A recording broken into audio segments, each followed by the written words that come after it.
بسم الله الرحمن الرحيم.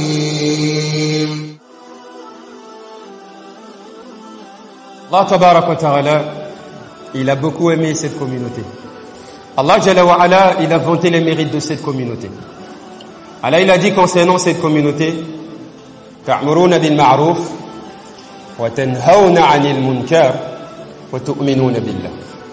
Allah, il dit, vous êtes la meilleure des communautés qu'on ait jamais fait sortir parmi les hommes, tout simplement parce que vous ordonnez le bien, vous orientez les gens vers le bien, vous montrez la bonne direction aux gens, et ensuite, après cela, vous interdisez le haram, vous éloignez les gens du haram, et vous éloignez les gens de tout ce qui peut les éloigner d'Allah Tabarak.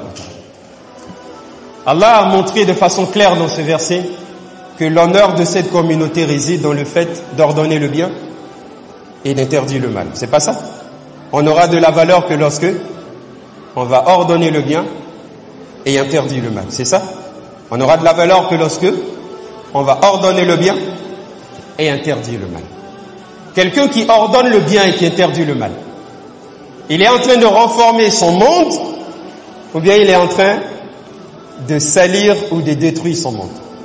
Quelqu'un qui ordonne le bien et qui interdit le mal, c'est un reformateur ou bien c'est un destructeur de la dunya? Si on ordonne le bien et qu'on interdit le mal, on est en train de rendre ce monde meilleur ou bien on est en train de le rendre plus mauvais, selon vous? On le rend meilleur. On le rend meilleur. Donc si Allah il dit ta'muruna bil ma'ruf wa tanhauna 'anil munkar, si Allah dit vous êtes la meilleure des communautés parce que vous ordonnez le bien et vous interdisez le mal, cela veut dire tout simplement que vous êtes la meilleure des communautés parce que votre plus grand souci, c'est comment rendre ce monde meilleur en enseignant le bien et en interdisant le mal. Moi je vous pose une question. Si la jeunesse musulmane qui est censée donner la bonne direction, la jeunesse musulmane qui est censée montrer aux gens la bonne direction, la jeunesse musulmane sur qui Allah Tabarak wa Ta'ala a placé ses espoirs, sur qui Allah y compte pour guider les gens vers Allah Jalla wa Ala, pour éloigner les gens de l'alcool, de la fausseté, de la fornication, du banditisme, du haram. Si cette même jeunesse musulmane s'associe avec les gens durant ces fêtes de fin d'année pour faire le shirk, pour répandre le haram, pour remplir les boîtes de nuit et les maquis, on a trahi Allah ou on a été fidèle envers Allah Jalla wa Ala? De vous à moi. Allah il dit, j'ai fait de vous des musulmans pour ordonner le bien et interdire le mal. J'ai fait de vous des musulmans pour que, à travers vous, vous arrivez à redorer, wallahi, le monde autour de vous, à rendre ce monde meilleur, en orientant les gens vers le bien et en les éloignant du haram. Mais nous, jeunes musulmans, on dit que nous sommes des musulmans, mais subhanallah, le 31 ou la nuit du 31, on est pressé à remplir les boîtes de nuit et les maquis, juste pour faire le haram. Allahu Akbar. Allahu Akbar. Allah il dit qu'on doit montrer la bonne direction. Et nous, on encourage les gens dans la fausseté. On les aide à s'enfoncer. Allahu Akbar. Je vous dis une chose, si vous êtes sorti ce jour-là, que vous avez eu un accident, vous êtes mort dans une situation de haram. Ça, je le dis ouvertement. Ça, c'est clair. Parce que les bons croyants ce jour-là, ils sont à la maison. Ils sont soucieux. Ils sont inquiets de la situation de la jeunesse. Dans leur prière, ils font doha pour leurs frères, pour leurs sœurs. Ils pleurent même devant Allah. Les bons croyants ce jour-là, ils sont pas heureux. Ils sont pas dehors en train de se pavaner. Mais les croyants hypocrites, qui aiment la perversité, qui aiment encourager le bâtil, la fausseté, ils n'ont que faire de la situation des gens. S'ils veulent qu'ils boivent, s'ils veulent qu'ils remplissent des boîtes de nuit, s'ils veulent qu'ils mettent Allah en colère, mais moi aujourd'hui je ne suis pas triste parce que demain c'est le nouvel an, donc moi je vais regarder des feux d'artifice, je vais prendre une glace, moi je serai heureux, même s'ils veulent ils n'ont qu'à augmenter le haram, moi je serai heureux. Ça c'est le comportement des musulmans d'aujourd'hui. On a besoin de donner 10 preuves, 10 versets du Coran pour dire que c'est haram? Hein? C'est une question de bon sens. C'est une question de bon sens. Allah l'a dit.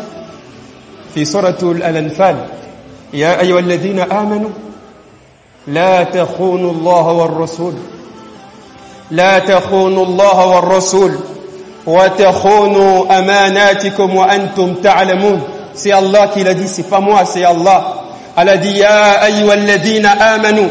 Allah n'a pas dit ya ayyuhal kafirun. Allah dit ya ayyuhalladhina amanu. Allah dit oh vous qui avez cru, vous les croyants, vous les musulmans. Allah dit la takhunu Allah wa rasul. C'est écrit noir sur blanc dans le Coran. Allah dit la takhunu Allah wa rasul. Allah dit oh vous qui avez cru, ne trahissez pas Allah et ne trahissez pas son prophète.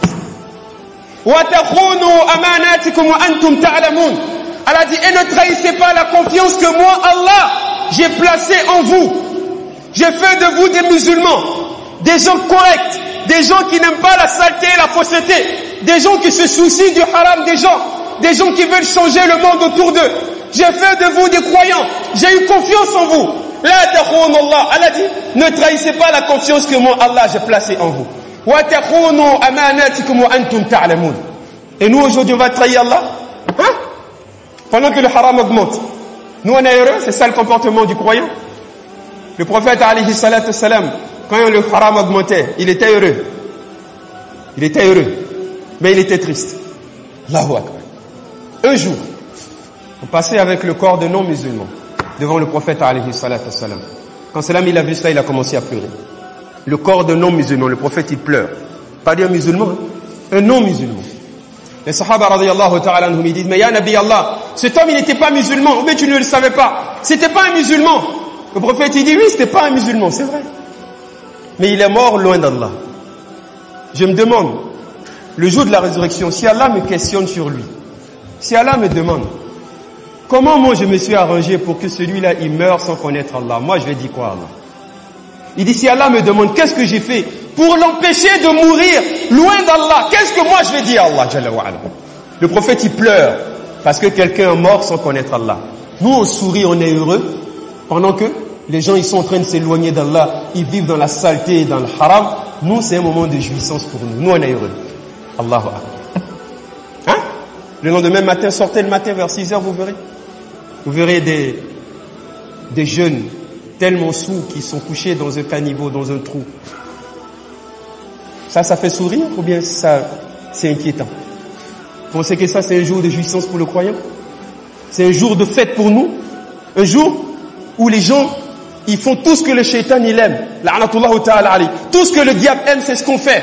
Haram, fornication. Un jour où le haram atteint le maximum, c'est ce jour-là où nous, on est heureux.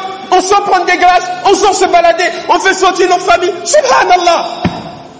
Quel type de musulmans nous sommes devenus? Est-ce qu'on a perdu la raison? Ou bien c'est la folie? Subhanallah. On fait la salat, on lit le Coran et on est heureux le jour où le haram il augmente. Qu'Allah nous pardonne. Qu'Allah nous pardonne. Qu'Allah nous pardonne. Ne vous associez pas à ces festivités. Parce que un, c'est pas votre fête. Deux, c'est la promotion de la fausseté. Allah l'a dit, alladhina la yashhaduna az-zur wa idha marru bil-laghwi marru kirama. Allah dit, le croyant, il ne soutient pas la fausseté. Le croyant ne soutient pas la fausseté. La yashhaduna az-zur. Ne les épaulez pas, ne les aidez pas, n'allez pas à leurs invitations, éloignez-vous de cela, sinon vous allez soutenir le faux. Et Allah dit, les croyants ne soutiennent pas la fausseté. Deuxièmement, ces fêtes de fin d'année avec le haram à non point finir, ne vous associez pas à cela. Parce que le croyant ne doit pas faire la promotion du haram. Le croyant n'a pas le droit. Il n'a pas le droit d'être heureux un jour où on mécontente Allah le plus. Si vous le faites, vous aurez trahi Allah et Allah vous en tiendra rigueur les jours.